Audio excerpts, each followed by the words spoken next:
anak mo.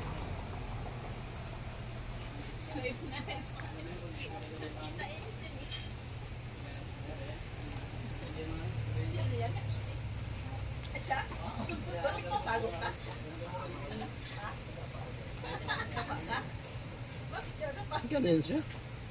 May cellphone. Nag-cellphone siya, tapos dumaan ako. Tapos ngayon, napasilip ako. Tiyan mo mamaya. Sino mo sakit yung MID ko? Huli ka. Huli ka man. Yan yung ginana natin sa kanya. May ginawa yan siya dyan ng kanuan eh. Kaiwanan eh. Yan. Yan.